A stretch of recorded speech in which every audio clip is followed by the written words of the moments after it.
promise for the picture you're about to watch. The story isn't over. You and the audience are part of the conflict. They say the war tore a hole in the sky. Only a few survived.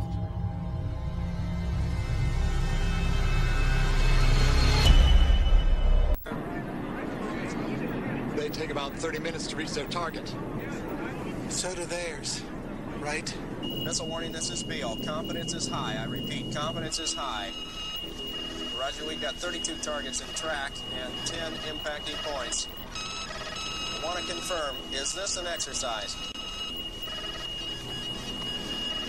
Roger, copy. This is not an exercise.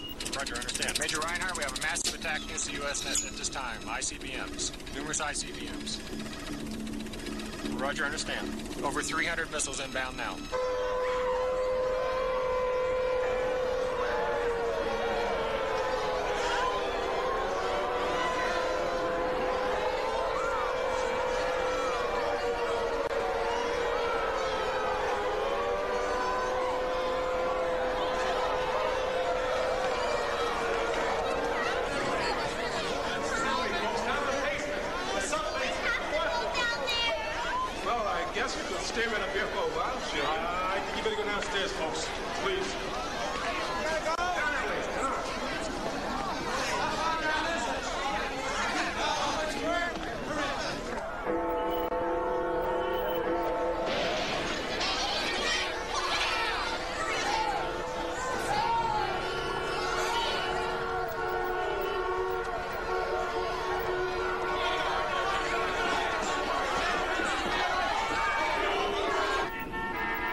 Come on, baby, don't die on me now. Oh.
In a letter, 33-degree Master Freemason Albert Pike describes his plan for 3 world wars in order to bring about a one-world government.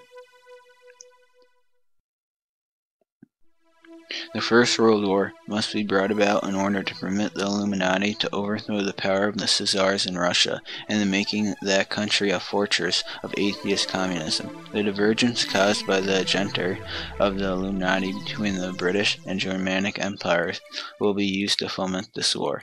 At the end of the war, communism will be built and used in order to destroy the other governments and in order to weaken their religions.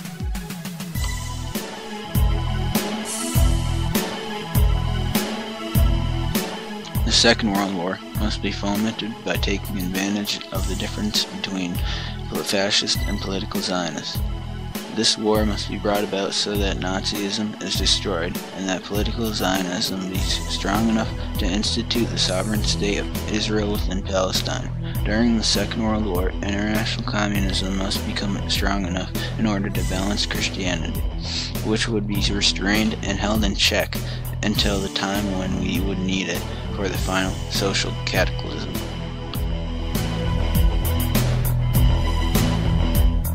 The Third World War must be fomented by taking advantage of the differences caused by the agenda of the Illuminati between the political Zionists and the leaders of the Islamic world. The war must be conducted in such a way that Islam and the political Zionism mutually destroy each other.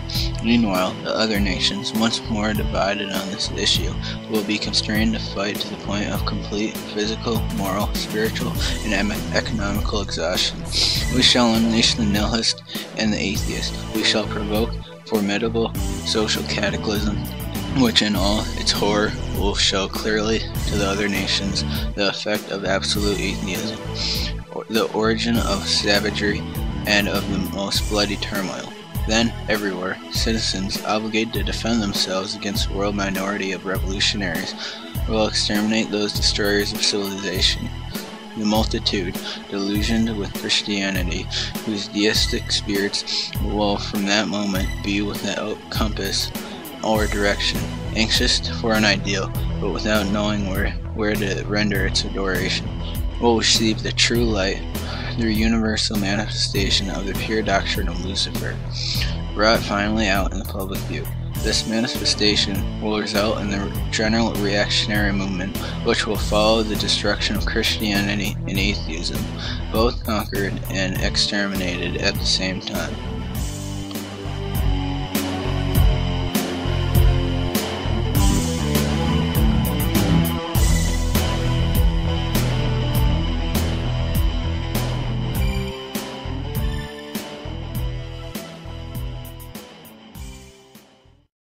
We will know our disinformation program is complete when everything the public believes is false. William Casey, director of the CIA, in his first address to his staff in 1981. Doublethink is when one believes in 2 contradictory beliefs at the same time.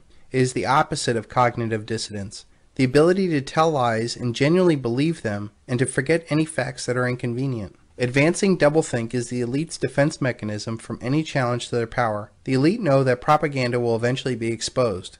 But if they can make you lie to yourself, and that was accepted as truth, then they can form a new reality. Doublethink produces an intellectual blindness to a contradiction. Doublethink is simply spinning a story to make the government look good by deliberately lying, but then simultaneously believing the new story as exactly how it happened.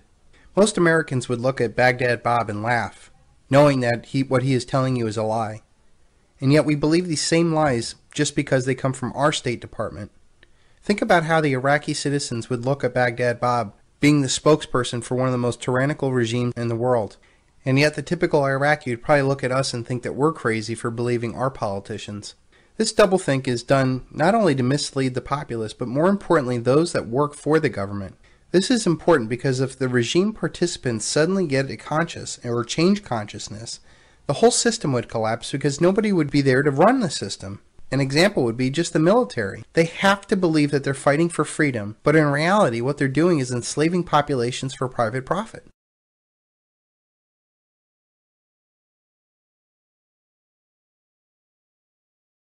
Walking along Aleppo's river quake this morning, the bodies rarely stopped. Pulled from the muddy water, young, shot at point blank in the head, too gruesome to show here.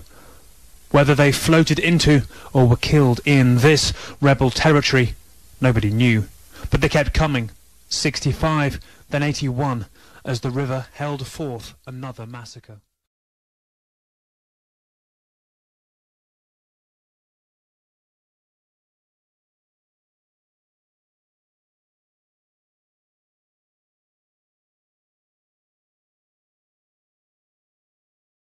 The people can always be brought to the bidding of its leaders. Tell them that they are being attacked, and